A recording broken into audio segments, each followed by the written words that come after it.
It is high noon on October 6, 2010, and the Wednesday edition of the Daily Journal is upon the streets.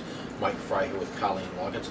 Colleen, unfortunately, also on the streets right now is the suspected gunman who shot 3 people in eastern Will County, also in Indiana. 1 is dead. And so you got to be careful out there, folks. Yeah, news at nooners, just be extremely careful and be on your guard, be wary and on the lookout. Law enforcement officials urge you, if you see this guy, call 911.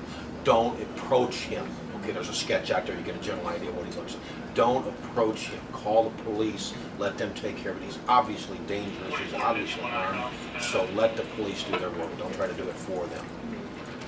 So that's going on. So you got to be cautious. But still, there's plenty of opportunity to get out in the public right now, and you really should. And on A4 today, page A4 that is, you can find the fairs and festivals. A lot of things going on in coming days, Colleen, with a fall theme to it, and specifically that Halloween theme is supposed to start to come out. And you like that, don't you? I do like it. I'm really excited for Halloween. So. We have the Night at Sleepy Hollow, the Bourbonnais Township Park District thing coming up at Perry Farm later this month, rather. Same thing for the Haunted High School down here at St. Patrick's Parish grounds here in Kankakee. So you can look forward to that by looking at page A4. That weather has just been outstanding lately. Colleen, will it continue? I really don't know, but Dennis Yanka definitely knows. So Dennis, take it away. Go. Yeah, this is Dennis Yanka, the columnist, writer, and weatherman. And today I got nothing but good news. I can tell you that highs today are 76, tomorrow is 76, and Friday we're up to 79. But I know what you're thinking about. When are these leaves going to start falling? Well, I checked today with Dick Worth out at Kankakee Nursery. He says we've got about 2 weeks depending on the trees.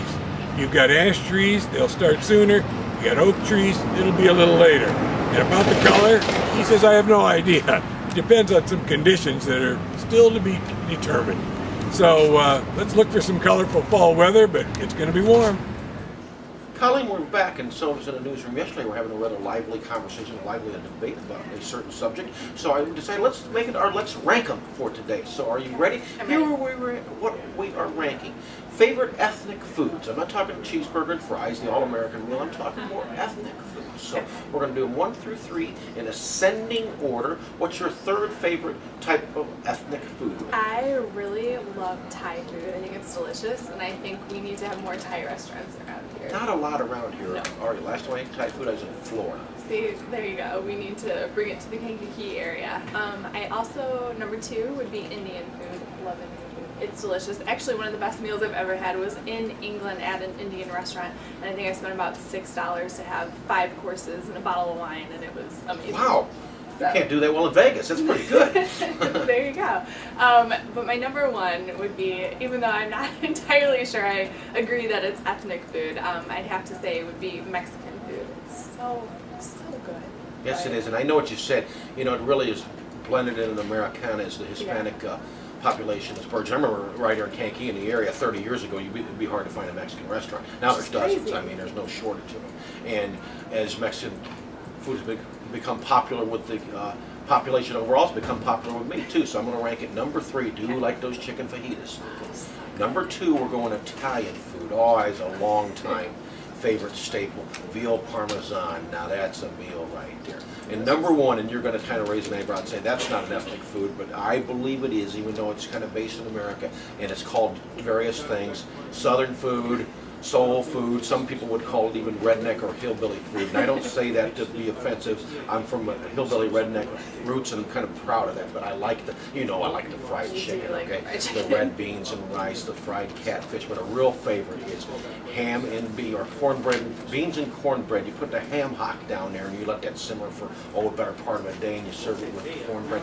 So good. My grandma Mac, who's been gone a number of years, made the best beans and cornbread anyone has ever tasted.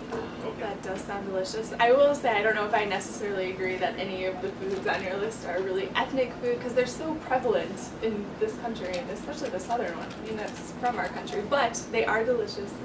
And we can at least agree on that fact. Okay. And we can both agree that the news at noon is over for today. You can subscribe to the Daily Journal by calling 815-937-3322. You can also pick it up at the newsstands. And so until tomorrow, stay informed and eat something delicious. Beans and cornbread. Eat beans and cornbread.